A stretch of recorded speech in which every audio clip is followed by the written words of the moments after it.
사실 오늘 같은 날은 여러분 눈치채셨겠지만 설교하기가 굉장히 아주 어려운 날입니다.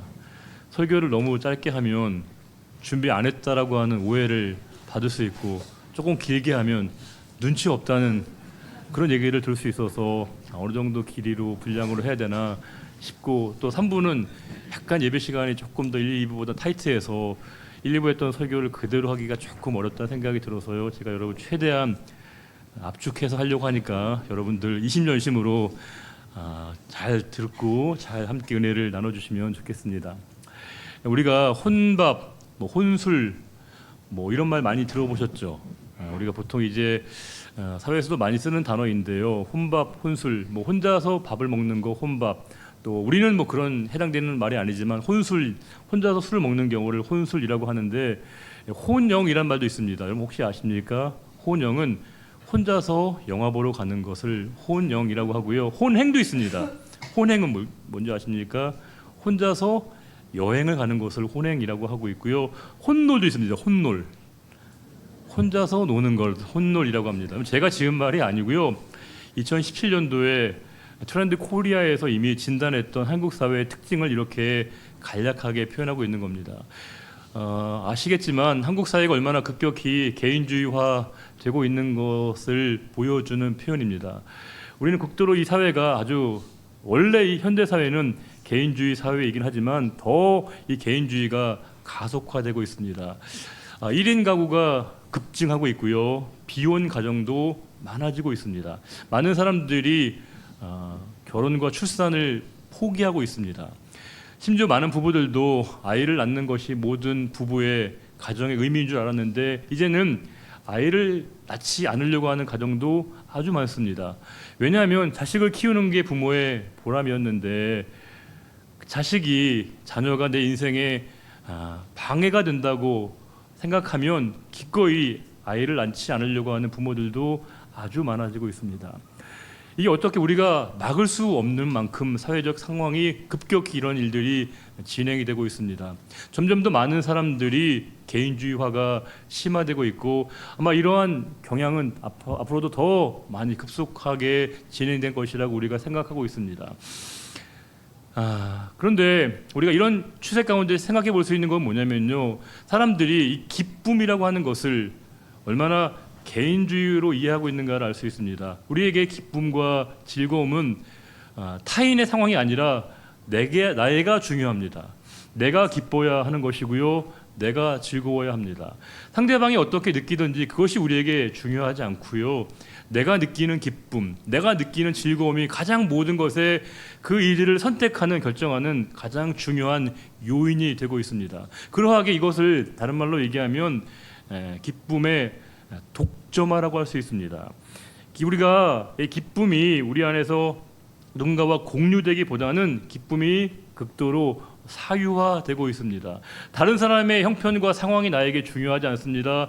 내가 어떻게 기뻐하는지, 내가 어떻게 기쁠 수 있는지가 모든 것의 가장 중요한 기준이 되고 있습니다. 그러하게 이런 기쁨의 독점화, 사유화라고 하는 것은 우리의 모든 신앙에도 영향을 미치고 있습니다. 그런데 우리 신앙이라고 하는 것은, 믿음이라고 하는 것은 가장 개인적이고 개별적인 행위인 것 같지만, 우리 믿음과 신앙은 공동체적 속성이 있습니다. 우리는 내 믿음이 나와 나의 믿음의 생활을 지켜가는 것, 그것에 의미가 있는 게 아닙니다. 우리의 신앙은 나의 믿음을 지켜가는 것뿐만이 아니라 상대방의 믿음을 고려하고 상대방의 믿음을 지켜내는 데에도 우리의 삶에 의미가 있다는 사실입니다. 기쁨도 마찬가지입니다. 우리는 기쁨이 나 혼자만의 기쁨, 나 혼자만의 즐거움을 가장 큰 의의로 삼지만, 사실 진정한 기쁨과 참된 기쁨은 함께 하는 데 있습니다. 더불어 기쁨을 나누는데 진짜 기쁨의 가치와 의미와 진가가 있습니다. 그런데 많은 사람들이 기쁨이 이제 외주화가 아주 가속화되고 있습니다. 즉, 이 기쁨이 아웃소싱화되고 있습니다. 나에게 기쁨을 주는 그 상황들을 외적인 것으로 연동시킬 때가 많습니다. 외적 상황과 외적 환경과 외적 조건이 나에게 기쁨이 된다고 믿고 있는 것입니다. 즉, 외적 상황의 변동과 변화가 나의 기쁨과 즐거움을 좌우하는 가장 근원적인 이유가 된다고 얘기하고 있습니다. 그래서 이렇게 얘기하고 있습니다. 나를 기쁘게 해줘봐, 나를 만족시켜봐, 내가 거기에 모든 비용과 내가 모든 것을 지불할 준비가 되어 있다라고 사람들이 말하는 것 같습니다. 하지만 진정한 기쁨과 진정한 즐거움의 본질은 우리 안에 있습니다. 우리 내면에 있습니다. 근데 내면으로부터 기쁨이 생성되어지게 될 때 그것이 진정한 기쁨의 근원이자 본질이 있습니다. 우리의 진정한 기쁨은 내 안에서부터 나의 존재의 새로운 발견과 의미를 새롭게 각성하게 될 때 진정한 기쁨을 누릴 수 있습니다.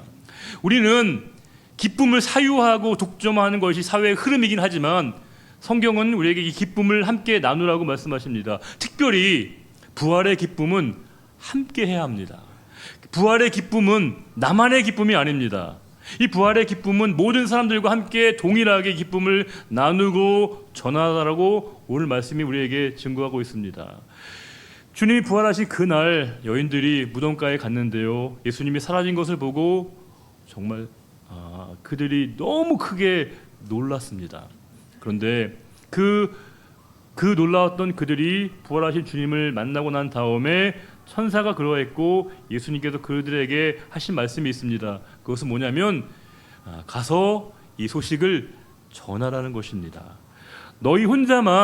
너만 그것을 보고 기뻐하고 즐거워하지 말고 그 기쁨을 함께 하라고 말씀하고 있습니다.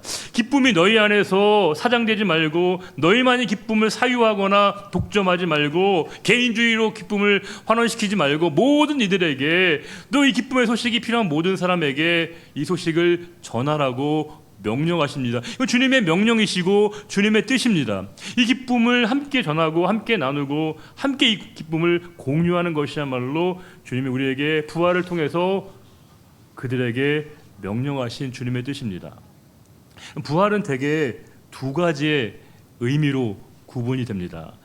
하나는 연속적인 의미에서의 부활이 있고요, 또 하나는 불연속적인 의미에서의 부활이 있습니다. 전자의 부활은 우리가 과거의 상태, 좋았던 상황이 다시금 재현될 때, 반복될 때 우리는 그것을 부활이라고 종종 얘기할 때가 있습니다. 이런 거예요. 류현진 선수가 극도로 부상 때문에 부진했다가 다시금 재기해서 그가 예전의 경기력을 보여주면 우리가 뭐라고 얘기하냐면 류현진 선수가 부활했다라고 얘기합니다. 예전의 기량과 실력을 다시 보여주게 되면 우리는 그를 부활했다라고 얘기하게 됩니다. 그런데 이것은 엄밀한 의미의 부활이 아니고요, 재활에 가깝습니다. 예전의 그와 지금의 그는 똑같은 겁니다. 전혀 달라진 게 없습니다. 존재 안에 똑같은 상황이 연속되고 있는 겁니다. 그러나 우리의 부활은 불연속적입니다. 주님이 우리에게 보여주신 그 부활은 완전히 새로운 우리의 자아로서의 변화를 의미하게 되는 겁니다. 이 부활은 과거의 상태를 재현하고 반복하는 게 아닙니다. 새로운 존재의 변화를 의미하는 것이고요, 새로운 시대를 알리는 것이고 모든 상황이, 모든 국면이 완전히 바뀌게 되어지는 그 드라마틱한 변화를 부활로 설명하고 있습니다. 쉽게 얘기하면 부활은요, 판이 바뀌는 겁니다. 우리가 전혀 다른 상황, 새로운 시대, 새로운 상황이 우리에게 열리게 되는 것을 의미합니다. 우리 안에 있었던 모든 이견과 갈등과 대립에 대한 모든 것에 대한, 우리 모든 질문에 대한 답을 주시는 것이 바로 주님의 부활 사건입니다. 예전에는 대학 가요제가 있어가지고요, 대학 가요제가 사람들의 많은 관심을 끌었습니다.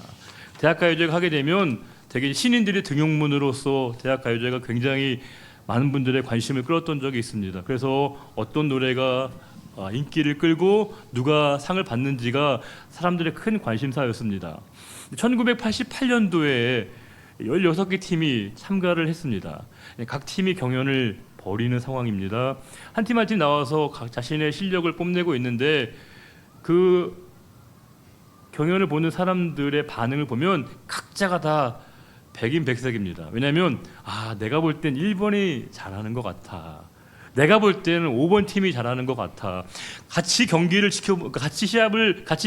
지켜보는 사람들도요, 다 생각이 다릅니다. 어떤 사람은 이 사람을 밀고 있고 어떤 사람은 이 사람이 잘했다고, 다 생각이 다릅니다.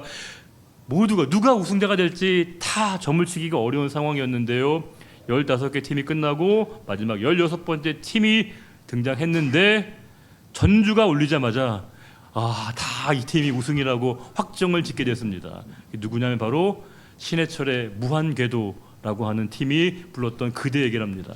워낙 유명한 그 전주곡 때문에 사람들이 전주곡만 들어도 이견이 없습니다. 사람들 간에 생각의 차이가 없습니다. 다 생각이 하나로 모아지게 됩니다. 다 똑같이 해답을 그 대상을 한 사람으로 한 팀으로 다 모아지게 되었습니다. 주님의 부활은 우리의 삶의 이견과 차이와 갈등의 모든 것에 대하여 근본적인 답을 주시는 겁니다. 우리의 형편과 상황은 다 달라요. 우리의 고민도 다릅니다. 우리의 모든 현실도 다 다릅니다. 그런데 그 모든 것에 대하여 궁극적이고 최종적인 답이 무엇인가? 주님의 부활입니다. 주님이 부활하심으로 말미암아 우리의 새로운 삶이, 새로운 존재가, 새로운 시대가 우리에게 열렸다고 하는 것을 성경이 우리에게 말씀하고 있고요. 그 주님의 부활을 우리는 이 시간 경험하고 누리고 고백하는 것입니다. 성탄절이 우리의 믿음에 있어서의 프롤로그라고 한다면 부활절은 우리 믿음에 있어서의 에필로그라고 할 수 있습니다. 우리 성도의 삶에 있어서의 성탄절이 알파라고 한다면 부활절은 우리 성도의 삶에 있어서의 오메가와 같습니다. 이 부활은 우리를 말해줍니다. 이 부활은 우리를 설명해 줍니다. 내가 누구인가를 말해주는 것이 부활입니다. 내가 누구인가를 설명해 주는 것이 부활입니다. 내 인생의 모든 갈등과 회의와 우리의 좌절과 절망에 대한 궁극적인 답이 바로 부활에 있습니다.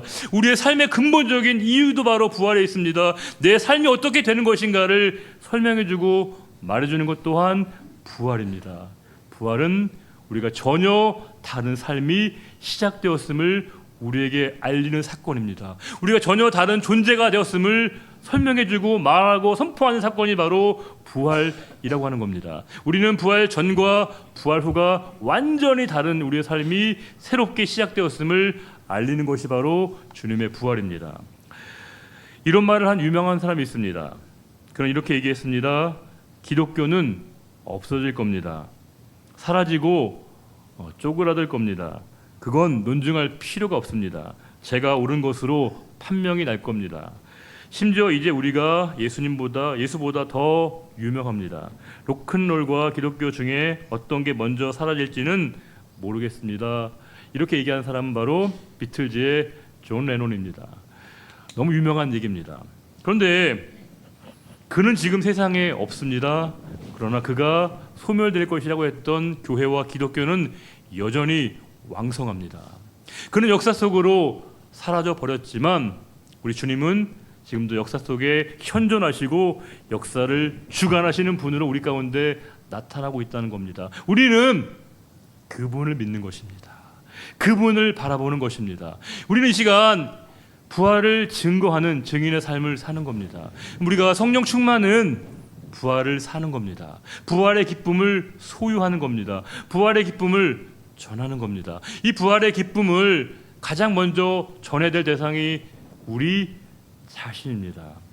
우리 자신에게 부활의 기쁨을 전해야 합니다. 우리 자신이 먼저 이 부활의 기쁨에 충만해야 합니다. 동시에 우리 이 부활의 기쁨을 누군가에게 좌절과 시리와 절망과 낙담 가운데 있는 모든 분들에게 이 부활의 소식을 전해야 합니다. 주님이 부활하셨음을 우리 입술로 우리의 삶으로 증언해야 합니다. 우리 시간 옆에 있는 분들과 좌우에 계신 분들에게 이 소식을 함께 전해보도록 하겠습니다. 주님이 부활하셨습니다. 함께 나눠보겠습니다. 주님이 부활하셨습니다. 주님이 부활하셨습니다. 부디 1년에 오늘 하루만 전하지 마시고 저와 여러분의 평생의 부활의 증인으로 살아가는 우리 모두가 되시기를 우리 주님의 이름으로 축원합니다. 기도하겠습니다. 주님 함께 하심을 감사합니다. 이 시간 저희가 부활의 주님을 기뻐하며 부활의 은혜 가운데 머무는 삶이 되기를 원합니다. 함께 하여 주시고 은혜 베풀어 주시고 부활의 증인으로 삶을 살아가는 우리 모두가 되기를 간절히 바라며 언제나 우리와 함께 하시고 영원한 부활의 산 소망이신 우리 주님 예수 그리스도의 이름으로 감사하며 기도드립니다.